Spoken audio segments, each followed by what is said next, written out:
दहशत के पिटारे से एक डरावनी कहानी जिसे मौत का खेल कहना ही सही होगा। एक ऐसा भूतिया खेल जिसमें कई लोगों ने मौत को गले लगा लिया। एक शहर के कोने में एक भूतिया घर था।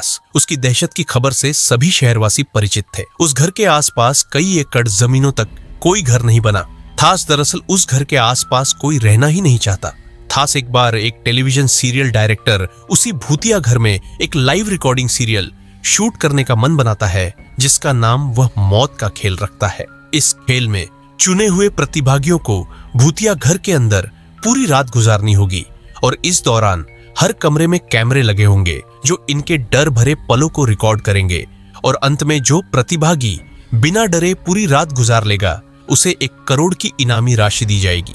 सीरियल डायरेक्टर मौत का खेल की घोषणा सारे शहर में कर देते हैं, लेकिन उन्हें प्रशासन का एक नोटिस आता है कि वह आपको उस घर में शूटिंग करने की इजाजत नहीं मिल सकती।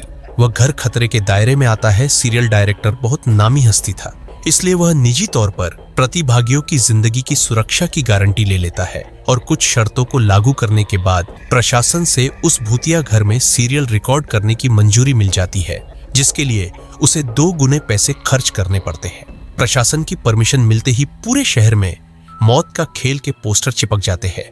मौत का खेल शहर में होने वाला था, लेकिन लोगों में उत्साह से ज्यादा दहशत भरी हुई थी। पूरे शहर को यकीन था कि इस प्रोग्राम में हिस्सा लेने वाले लोग जिंदा नहीं बचेंगे, लेकिन ये दुनिया तरह तरह की इंसानों से भरी है। उस प्रोग्राम में इनाम की लालच में कुछ लोग हिस्सा लेने पहुंचते हैं।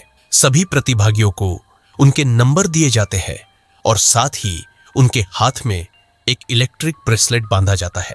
यदि उन्हें डर लगे तो वह उसमें लगी बटनों को दबाकर इस प्रोग्राम से बाहर आ सकते हैं।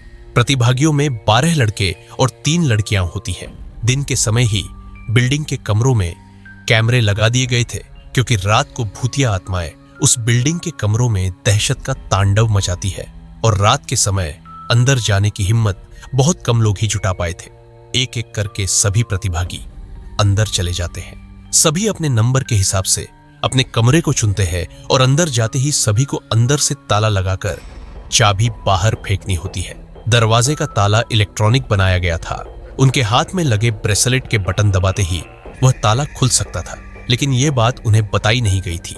अगर किसी प्रतिभागी ने वह ताला खोला तो प्रतिभागी प्रतियोगिता से बाहर हो जाएगा, जो कि कैमरे की रिकॉर्डिंग में दिखाई देगा।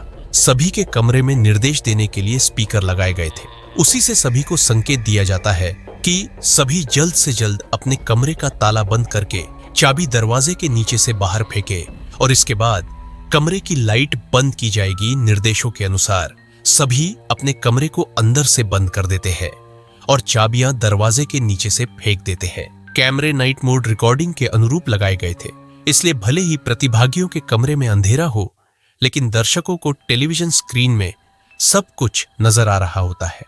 धीरे धीरे डर की दस्तक हो जाती है। प्रतिभागियों में से एक लड़की अचानक अपने कमरे में चीखने लगती है। उसे ऐसा लगता है कि कोई उसका गला दबा रहा है और वह छटपटाने लगती है।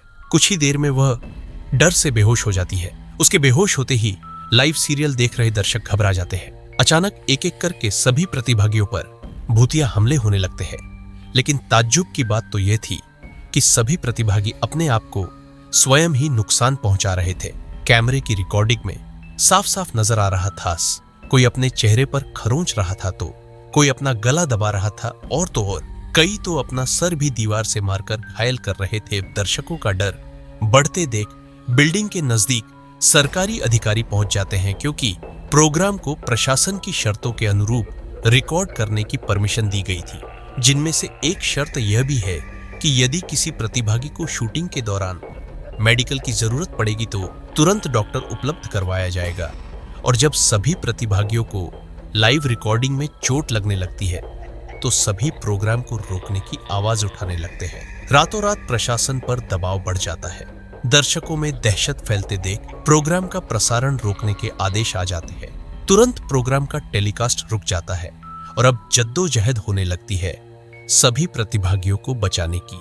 फायर ब्रिगेड की गाड़ी बिल्डिंग के बाहर पहुंचती है, लेकिन रात के समय उस भूतिया बिल्डिंग के अंदर जाने की हिम्मत फायर फाइटर्स की भी नहीं होती। सभी बाहर से खड़े होकर प्रतिभागियों की मौत का तमाशा देख रहे थे, क्योंकि सभी उस बिल्डिंग के खूनी इतिहास से अच्छी तरह वाकिफ थे और कमरे में लगे हुए स्पीकर की मदद से सीरियल का डायरेक्टर प्रतिभागियों को ब्रेसलेट का बटन दबाकर बाहर आने का निर्देश देता है, लेकिन किसी प्रतिभागी को स्पीकर से कोई आवाज सुनाई नहीं देती और न ही प्रतिभागी इतने कंट्रोल में थे कि वह ब्रेसलेट की बटन दबा सके।